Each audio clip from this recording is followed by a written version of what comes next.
Shalom, shalom, peuple de Dieu. C'est encore une occasion que l'Éternel vient de m'accorder. Je m'appelle Paul Ariel Malimtoto, je suis serviteur de Dieu.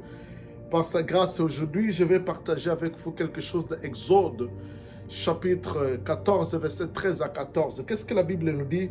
Moïse répondit au peuple, ne craignez rien, restez à place.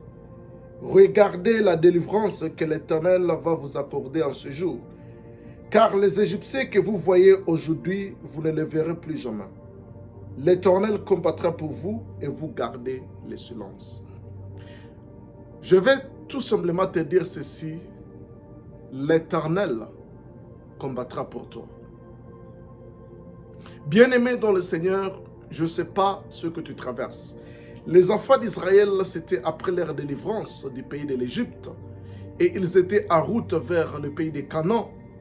Mais en cours de route, ils ont vu leur oppresseur derrière eux, vouloir le remettre dans l'oppression, vouloir les ramener dans l'oppression.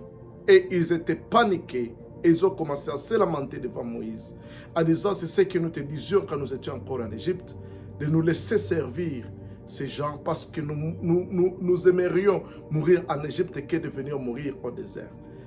Bien-aimés dans le Seigneur, une parole de prophétie sortira de la bouche de Moïse qui dira, Moïse, qu'est-ce qu'il est écrit?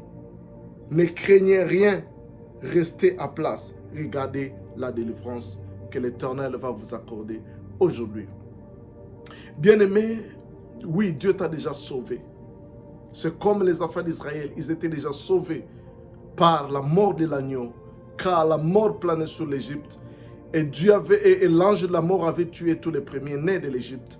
Mais les enfants d'Israël étaient sauvés à cause de l'agneau qui a été immolé, à cause du sang qui a été placé sur les linteaux de leurs portes et sur les dépoteaux de leurs portes. Mais bien-aimés dans le Seigneur, ils se sont retrouvés, ces gens sauvés. Ils ont vu Pharaon derrière eux pour le ramener dans l'oppression, dans l'esclavagisme, pour leur faire du mal. Et ils étaient paniqués. Bien-aimé dans le Seigneur, laisse-moi te dire que même si tu es sauvé, l'ennemi ne te laissera pas à paix, l'ennemi te poursuivra, l'ennemi cherchera tous les moyens de te ramener en Égypte, mais laisse-moi te dire qu'il ne te ramènera pas. Et aujourd'hui, bien-aimé dans le Seigneur, peut-être tu es sous l'oppression de l'ennemi, ta vie est attaquée par des esprits, ta vie est attaquée par des problèmes, ta vie est attaquée par des maladies, par des problèmes et beaucoup d'histoires se passent dans ta vie et tu te poses des questions. Mais pourquoi ça? Je pensais que l'Éternel m'a sauvé et il n'y aura plus de problèmes. Je vais aller là où il y a le lait et le miel. Bien-aimés, ils étaient à destination vers les lieux où coulait le lait et le miel. Mais bien aimés, dans leur chemin faisant, ils ont eu des obstacles, ils ont eu des troubles. Et si tu lis dans Psaume chapitre 91, la Bible dit que je serai avec toi dans les troubles. Et dans Psaume, il est écrit, le malheur atteint souvent le juste, mais l'Éternel a délivré toujours. Bien-aimé dans le Seigneur, laisse-moi te dire que ce chemin de la croix, ce chemin de la vie, ce chemin vers Canaan, ce chemin vers les promesses de Dieu, ce n'est pas un chemin qui manquera des obstacles. Il y aura des obstacles, il y aura des choses qui arriveront, mais l'Éternel te délivrera. Voilà pourquoi Moïse dira ceci, ne craignez rien. Bien-aimé, quel que soit ce que tu traverses, ne crains rien. Parce que ces choses-là ne te tueront pas. Ces choses-là ne te détruiront pas. Ces choses-là ne finiront pas ou n'arrêtera pas les plans que Dieu a sur ta vie. Ce que Dieu avait placé à toi, les rêves que Dieu t'avait donnés, ça s'accomplira, quel que soit l'attaque de l'ennemi, quel que soit ce que le diable veut contre ta vie. Et la Bible dit, Moïse dira que les Égyptiens que vous voyez aujourd'hui, vous ne les verrez plus jamais. Bien-aimé, il y a un temps, et je le prophétise sur ta vie, que les obstacles, les problèmes, les difficultés, les choses qui te font pleurer, tu les vois, regardez-les, c'est quoi qui te fait pleurer?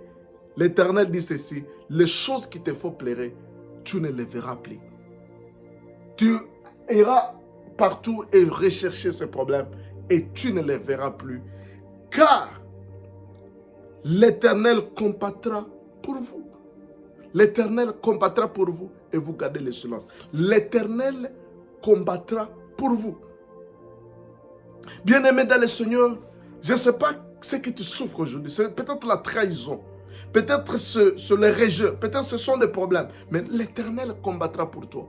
Quel que soit ce que tu traverses, dans tous les domaines de la vie, l'Éternel combattra pour toi. Le Seigneur, l'Éternel ne te fera pas tomber. Le Seigneur n'acceptera pas que tu puisses mourir dans ce problème. L'Éternel combattra pour vous. Il engagera ses anges pour combattre pour vous. Il engagera la nature pour combattre pour vous. Il engagera même les ennemis à s'entretuer. Amen. Pour te sauver.